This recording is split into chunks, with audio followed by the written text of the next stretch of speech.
Hello दोस्तों, आप सभी का स्वागत है मेरे इस यूट्यूब चैनल जिसका नाम है गुरु ज्ञान। तो दोस्तों, आज मैं लेकर आया हूं एक आपके लिए महत्वपूर्ण वीडियो जिसमें हम लोग पढ़ेंगे पुरस्कार एवं सम्मान के बारे में।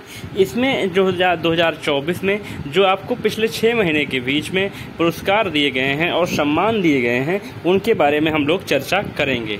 ठीक है, तो शुरू करते हैं। हम लोग बिना समय गंवाए शुरू करते हैं, क्योंकि मैं चाहता हूं कि ज़्यादा ये वीडियो जो है वो ज़्यादा लॉन्ग न जाए, 2 से 3 मिनट का जैसे 5 मिनट के अंदर में ही रहे। ठीक है, शुरू करते हैं हम लोग। तो भारत रत्न की बात करते हैं। तो भारत रत्न की शुरुआत जो हुई वो प्रारंभ हुई 1954 में। 3 लोगों को दिया गया सर्वप्रथम, जिसमें 3 लोग कौन से थे? सी गोपालाचारी जी थे, फिर राजगोपालचारी जी, फिर डॉक्टर सर्वपल्ली राधाकृष्णन जी थे, फिर चंद्रशेखर वेंकटेश रमण जी थे। चंद्रशेखर वेंकटेश रमण जी थे। 3 लोगों को दिया गया, सी गोपालाचारी, डॉक्टर सर्वपल्ली राधाकृष्णन, चंद्रशेखर वेंकटेश रमण। भारत का सर्वोच्च नागरिक सम्मान भी है जो भारत रत्न है अपना।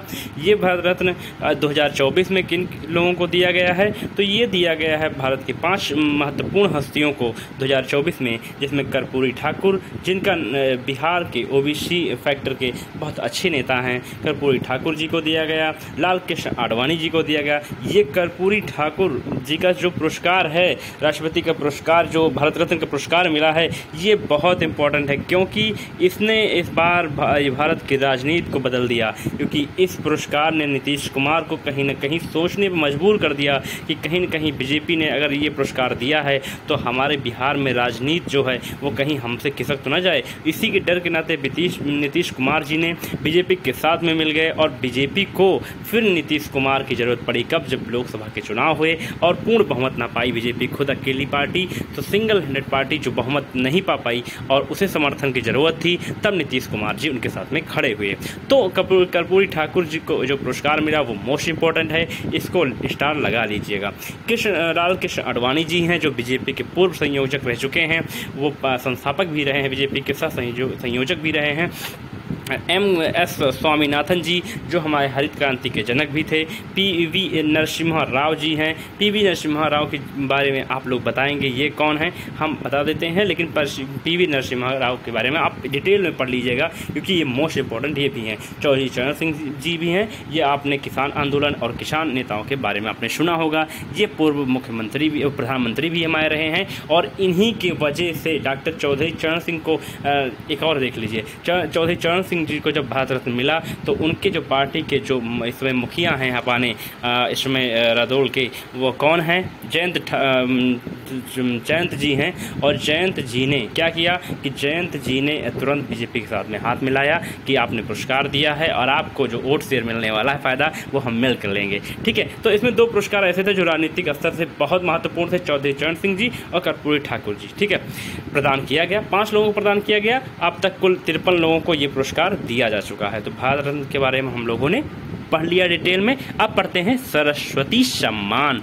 2024 ठीक है, सरस्वती सम्मान हरिवंश राय बच्चन को पहली बार सरस्वती सम्मान दिया गया। कब दिया गया? 1991 में दिया गया। ठीक है, 1911 में दिया गया कि 1991 में दिया गया, ये आप मुझे बताइएगा। ये 1911 नहीं है, 1991 है। ठीक है, उनमें उनकी आत्मकथा क्या भूलूं क्या याद करूं, इसके बारे में उनको दी गई। हरिवंश राय बच्चन जी की पहली बार सरस्वती सम्मान 1991 में दिया गया। उनकी आत्मकथा थी क्या भूलूं क्या याद करूं के लिए मिला था। क्या भूलूं क्या याद करूं, इनकी बहुत अच्छी आत्मकथा थी। बहुत आप देखेंगे, इसे पढ़ेंगे तो बहुत अच्छी आत्मकथा है। क्या भूलूं क्या याद करूं, उसके आधार पर उनको पहली बार सरस्वती सम्मान दिया गया। ठीक है, 33वां सरस्वती सम्मान जो 33 नंबर का सरस्वती सम्मान है वो के बिरला फाउंडेशन के कवि बिरला फाउंडेशन के कवि प्रभा वर्मा को दिया गया। उनकी उनका उपन्यास जिसका नाम है रौद्र सात्विकम के लिए दिया गया है। रौद्र सात्विकम के लिए दिया गया है, ये इम्पोर्टेंट है, मोस्ट इम्पोर्टेंट है ये भी। रौद्र सात्विकम के लिए उन्हें दिया गया है। मिस वर्ल्ड 2024 की बात करते हैं। इसका आयोजन कहाँ किया गया? इसका आयोजन किया गया 2024 का मुंबई में किया गया। चेक गणराज्य की क्रिस्टीना पिस्जुकोवा को 71वां मिस वर्ल्ड मतलब 71 नंबर का इस बार मिस वर्ल्ड का खिताब था। उसे किसने जीता? वो चेक गणराज्य एक देश है। इस देश की जो महिला हैं उनका नाम है क्रिस्टीना पिस्जुकोवा। इनको ये अवार्ड दिया गया। भारत की ओर से सिनी शेट्टी ने प्रतिनिधित्व किया था। किसने किया था? भारत की ओर से सिनी शेट्टी जी ने इस क्या किया था? प्रतिनिधित्व किया था। तो हम लोगों ने कुछ पुरस्कार के बारे में हम लोगों ने यहाँ पढ़ा। अगला पुरस्कार जो है ज्ञानपीठ पुरस्कार 2024 है। इसे किसे दिया गया? तो साहित्य के क्षेत्र में ये भी पुरस्कार किस क्षेत्र में दिया जाता है?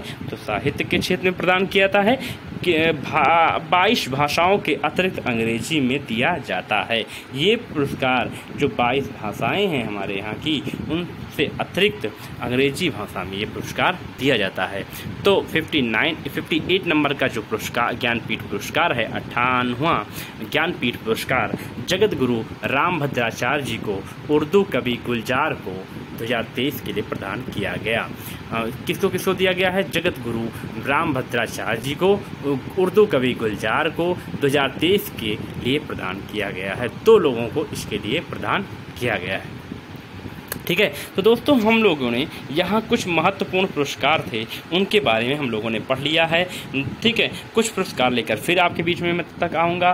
तब तक आप मेरे इन वीडियोस को अच्छे से पढ़ते रहिए, नोट्स बनाते रहिए और ध्यान से पढ़ते रहिए। दोस्तों मेहनत करते रहिए, लगातार मेहनत करते रहिए और आपकी मेहनत तब तक नहीं रुकनी चाहिए जब तक आपको मंजिल न मिल जाए।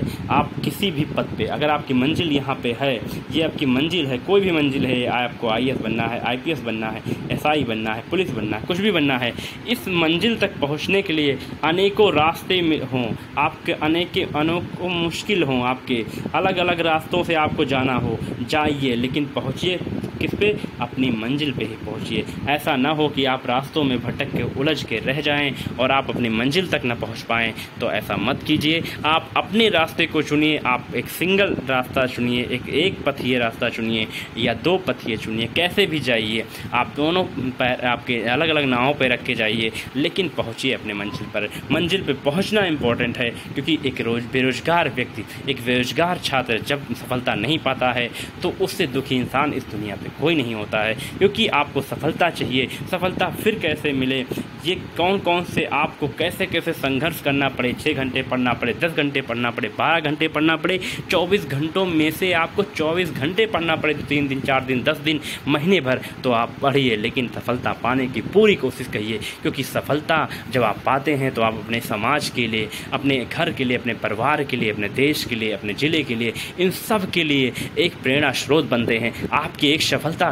कितनों को आपको मोटिवेशन देती है, क्योंकि आप अगर एक सफल होते हैं तो आपके पीछे जो संघर्ष है उसकी दास्तां सबको सुनाई जाती है। उसकी दास्तां अपने बच्चों को हर गार्जियन बताता है, हर पेरेंट्स बताता है, हर अभिभावक बताता है, और जिससे आप सफल हुए हैं, क्या कितना संघर्ष करके यहाँ तक पहुँचे हैं, उसके बारे में लोग बताते हैं और आप उसके प्रेरणा स्रोत बनते हैं, आइडियल बनते हैं। कि आपके भी कोई आप मूवी देख लीजिए, आपने अभी एक मूवी आई थी 12th फेल, उस मूवी को देखकर कितने लोग मोटिवेट हुए होंगे। स्टोरी तो एक ही की है, मनोज शर्मा जी की है, लेकिन उस स्टोरी से कितने मनोज शर्मा बन गए होंगे, कितने मनोज शर्मा तैयारी के लिए फिर से तैयार हुए होंगे, फिर से मेहनत किया होगा। वही इंपॉर्टेंट है। आप एक सफल होते हैं तो आप अपने लिए सफल नहीं होते हैं, आप अपने देश के लिए भी सफल होते हैं, अपने राज्य के लिए भी सफल होते हैं, अपने गांव के लिए भी सफल होते हैं, अपने परिवार के लिए भी सफल होते हैं, क्योंकि आपकी सफलता से सब लोग आपसे प्रेरणा लेते हैं और मेहनत करने की कोशिश करते हैं। इन्हीं सभी शब्दों के साथ में अगले वीडियो में मिलूंगा। तब तक के लिए आपका धन्यवाद दोस्तों, बाय बाय।